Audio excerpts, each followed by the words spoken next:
नमस्कार। आज उमंग coaching classes में आप सभी का स्वागत है। आज हम यहाँ कक्षा 6वीं का विषय संस्कृत का प्रथम अध्याय का अध्ययन करेंगे, जिसमें माँ सरस्वती का वंदना का उल्लेख है।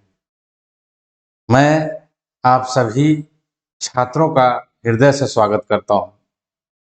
मुझे मालूम है कि क्लास 1 से लेकर क्लास 5 तक, कक्षा पहली से लेके कक्षा 5वीं तक आपने संस्कृत नहीं पढ़ा है। आपने पहली बार संस्कृत पढ़ा है और मैं आप सभी विद्यार्थियों का तहे दिल से स्वागत करता हूं। आज हम कक्षा 6वीं में प्रथम पाठ में माँ शारदा की स्तुति, माँ सरस्वती की स्तुति का अध्ययन करने वाले हैं। देखिए प्यारे बच्चों, किसी भी पाठ को पढ़ने से पहले ये जानना जरूरी है कि ये जो श्लोक है, ये जो रचना है, उसको किसने लिखा है या ये अंश किस किताब से लिया गया है, ताकि हम वो किस अर्थ में लिखा गया है उस मानसिकता को हम लोग समझ पाए।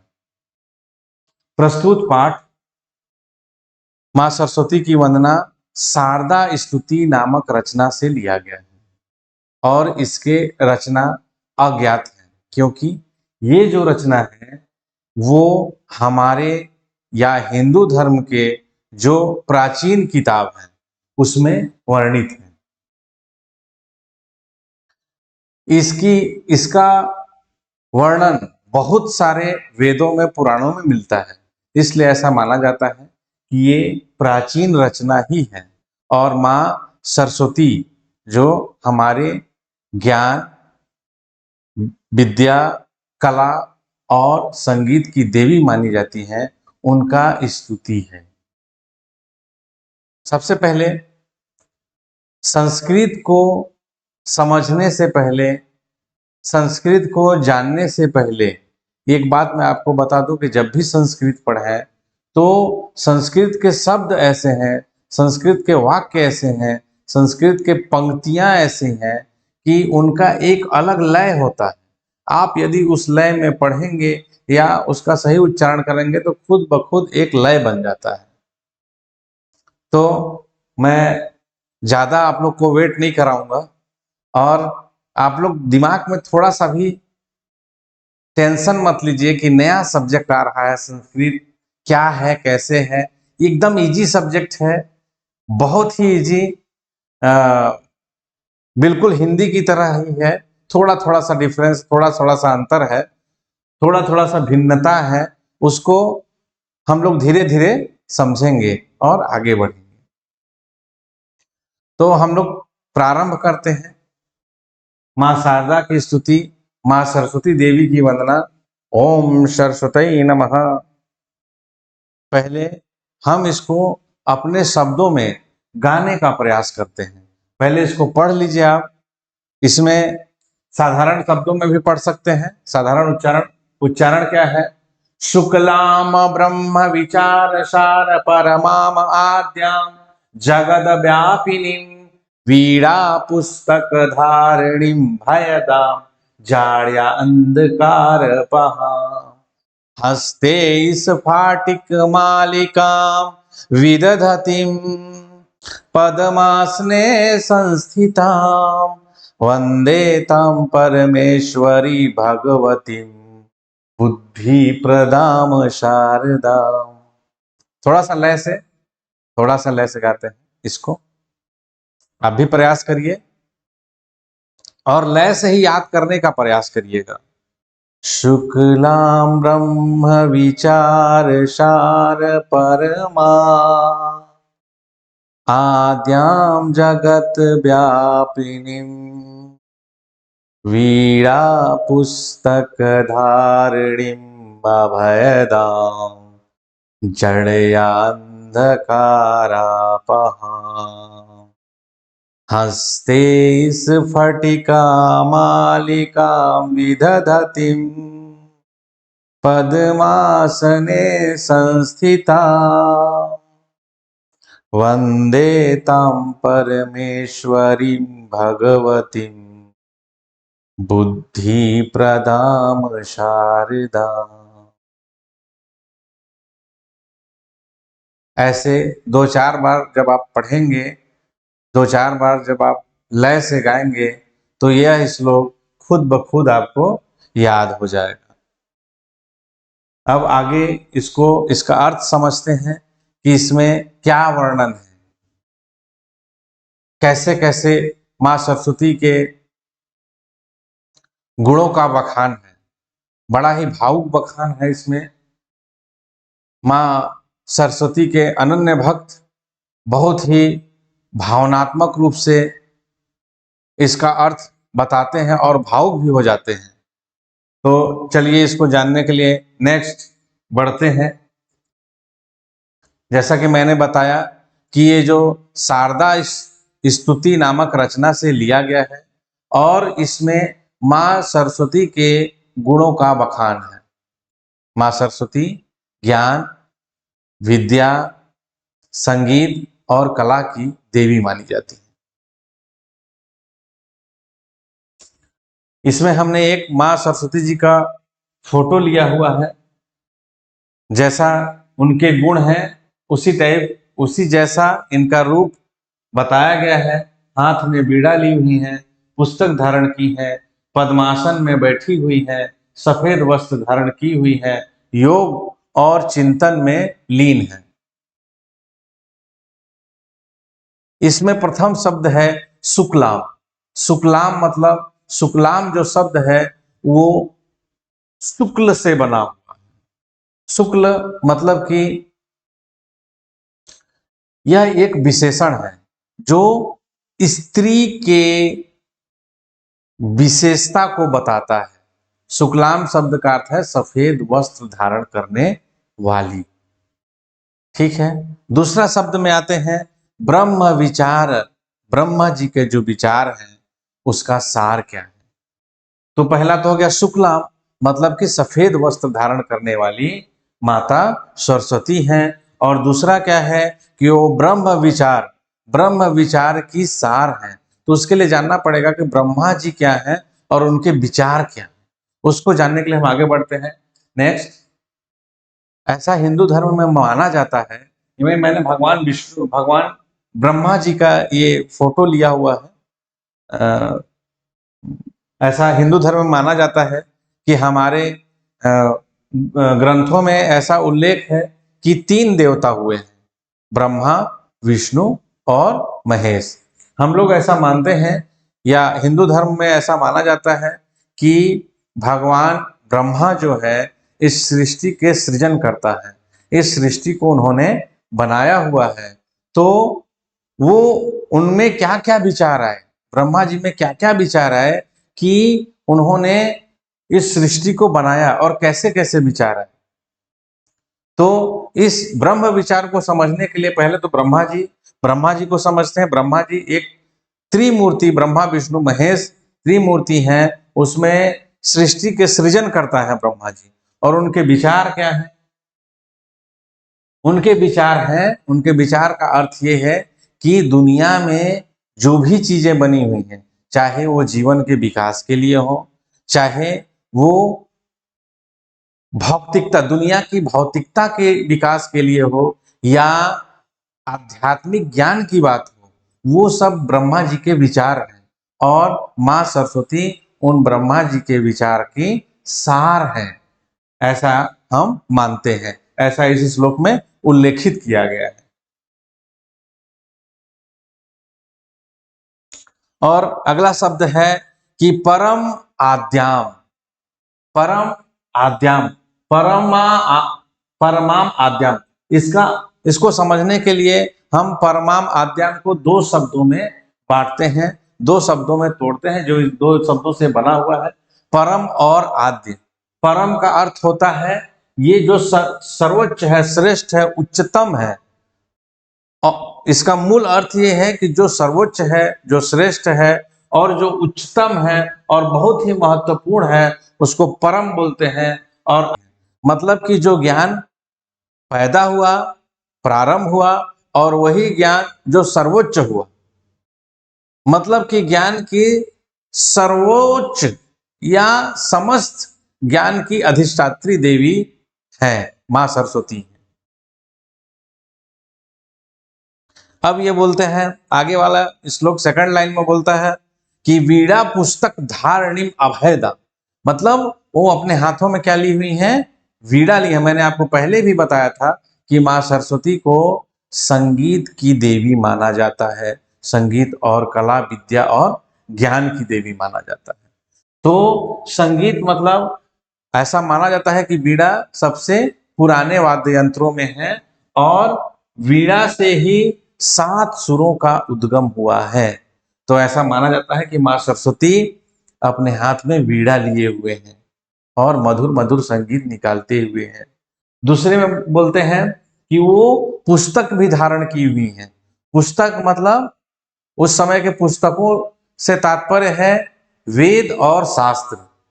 वेद ज्ञानों का भंडार है, शास्त्र ज्ञानों का भंडार है, अध्यात्म का भंडार है, जिसमें चिंतन मनन और जीवन के क्या उद्देश्य हो सकते हैं उसको जानने के लिए, आत्मा को परमात्मा से कैसे मिलना है, किन किन रास्तों से होके गुजरना है, तो उन सब का उल्लेख है इन पुस्तकों में। तो ऐसा माना जाता है कि मां सरस्वती के हाथ में बीड़ा है और पुस्तक है। पुस्तक का मतलब वेद और शास्त्र है, पुराण है, जो ज्ञान की किताब है वे हैं। वीणा पुस्तक धारणी अभय दाम, अभय दाम मतलब जिनको भय ही ना हो, जिनमें किसी प्रकार का डर ही ना हो, ऐसे आदमी को क्या बोलते हैं, अभय दाम। तो मां सरस्वती में इतनी शक्ति है, इतनी उनके में क्षमता है कि वो अपने भक्त को अभय दाम, अभय दाम मतलब हमेशा उसकी सुरक्षा करते रहती है। आगे का शब्द है जड़ अंधकार आपहम। यह शब्द 3 शब्दों से मिला हुआ है, ध्यान दीजिएगा। 3 शब्द क्या है, जड़ अंधकार आपहम। तो एक हो गया, एक, दूसरा और तीसरा। जड़ अंधकार आपहम मतलब, जड़ मतलब जड़, मूर्खता, अंधकार मतलब ज्ञान का अंधकार, आपहम मतलब दूर करने वाली। मतलब मूर्खता और अंधकार के, मूर्खता और अज्ञान के अंधकार को दूर कर देने वाली देवी हमारी मां सरस्वती है। इसलिए इनको क्या क्या है, जड़ अंधकार पहाम। अब इसमें अगला वाला शब्द बोलता है, अगला वाला लाइन बोलता है हस्ते स्फटिकमालिकाम विदधतिम, मतलब हाथ में स्फटिक की माला ली हुई है। स्फटिक मतलब एक क्रिस्टल होता है, स्फटिक एक क्रिस्टल टाइप का होता है जो कि पारदर्शी भी होता है, ट्रांसपेरेंट भी होता है और अपारदर्शी भी होता है, ट्रांसल्यूसेंट भी होता है, जिसके छोटे छोटे मनका, मनका मतलब गोलाकार, जिसमें माला में पहनाया जा सके, ऐसा स्फटिक की माला उनके हाथों में धारण की हुई है, ऐसा माना जाता है, ऐसा वर्णित है। कारण संभवतः ये है कि स्फटिक की जो माला है, स्फटिक की जो मनकों का समूह है, वो हिंदू धर्म में विशेष रूप से पवित्र माना जाता है। यह मन को शांति प्रदान करता है और तन के सारे चिंता को दूर करता है और सकारात्मक ऊर्जा देता है और नकारात्मक ऊर्जा को भगाता है, ऐसा माना जाता है। स्फटिक की माला में ऐसा पावर होता है, ऐसा शक्ति होता है और ये आपको अध्यात्म और ध्यान को और भी ज्यादा केंद्रित करता है, ऐसा स्फटिक की माला में ऐसा। विद का अर्थ है विद धतिम, विद धतिम। विद जो है संस्कृत का एक उपसर्ग है और इसका अर्थ है कि अंदर, आंतरिक रूप से, और धतिम धतिम जो शब्द बना हुआ है वो इसका मूल ध धातु से बना है, जिसका अर्थ है धारण करने वाली। धतिम शब्द जो है वो स्त्रीलिंग, स्त्री के लिए धारण करने के लिए उपयोग किया गया है, अर्थात स्फटिक की माला धारण किए हुए हैं। अगला शब्द है पद्मासने संस्थिता। पद्मासने, पद्मासन मतलब कमल रूपी आसन, ऐसा माना जाता है कि कमल रूपी आसन। और दूसरा एक एक शब्द ऐसा भी है कि पद्मासन मतलब ऐसा आसन है जो पालथी मोड़ के एक पैर के ऊपर एक दूसरे पैर के ऊपर ऐसा बैठा जाता है और ध्यान किया जाता है, उसको बोलते हैं पद्मासन। मैं आपको दिखाता हूं, ये पद्मासन है, देखिए एक दूसरे पैर के ऊपर रखा गया है और ध्यान किया जाता है। ये आसन ऐसा माना जाता है कि साधन में योग और ध्यान करने से दिमाग का, व्यक्ति का बुद्धि की मेधा शक्ति आईक्यू पावर बढ़ता है, ऐसा माना जाता है और शरीर स्वस्थ रहता है। तो हमारी जो सरस्वती माता है वो पद्मासन में, कमल रूपी आसन में संस्थिता माने एक विशेष स्थान पर विराजमान है। जैसे ये मां सरस्वती जी हैं जो पद्मासन में बैठी हुई हैं और ध्यान में लीन है, वीणा बजा रहे, संगीतमय भी है, ऐसा चित्रकार ने बनाया हुआ है। संस्थिता मतलब एक विशेष स्थान पर बैठी हुई है, उसका एक अलग महत्व है। और अंतिम लाइन जो है कि वंदे ताम परमेश्वरी भगवती बुद्धि प्रदाम शारदा। वंदे, वंदे जो शब्द है वो वंद धातु से बना हुआ, जिसका अर्थ है प्रणाम। जैसे वंदे मातरम, वंदे जो शब्द है उसको वंदना करता हूं, मैं किसी की वंदना करता हूं, ऐसा इस अर्थ से यहां पर प्रयोग होता है। तो इस श्लोक में है अंतिम वाला शब्द वंदे ताम परमेश्वरी भगवती बुद्धि प्रदाम शारदाम। मैं ऐसी, ये जो उपयुक्त जितने भी गुण है, ऐसी माँ, ऐसी भगवती का मैं प्रणाम करता हूँ, ऐसी परमेश्वरी को मैं प्रणाम करता हूँ जो बुद्धि प्रदान करने वाली है और मेरे दुखों को हरने वाले हैं। हे माँ शारदा, मैं आपको बार बार प्रणाम करता हूँ। एक बार इसके पूरे अर्थ को एक बार अब समझ लिया जाए। शुक्लाम ब्रह्म विचार सार परमाम आद्याम जगत व्यापिनीम वीरा पुस्तक धारणीम अभयदाम जाड्या अंधकारापहा हस्ते स्फटिक मालिका विदधतिम पद्मासने संस्थिता वंदे ताम परमेश्वरी भगवती बुद्धि प्रदाम शारदा। अर्थात अर्थात मैं उस भगवती स्वरूप मां शारदा को बार बार प्रणाम करता हूँ जो श्वेत वस्त्र धारण करने वाली है, ब्रह्म विचार की सार है, जो सर्वोच्च है, सर्वश्रेष्ठ है और सारे जगत में व्याप्त है। वो बीड़ा और पुस्तक धारण करने वाली है, वो अभय प्रदान करने वाली है और मूर्खता और अज्ञान के अंधकार को दूर करने वाली है और हाथों में स्फटिक की माला धारण करने वाली है और हमेशा पद्मासन पर बैठने वाली है। ऐसी बुद्धि प्रदान करने वाली परमेश्वरी भगवती माता को मैं बार बार प्रणाम करता हूँ। ओम सरस्वती नमः।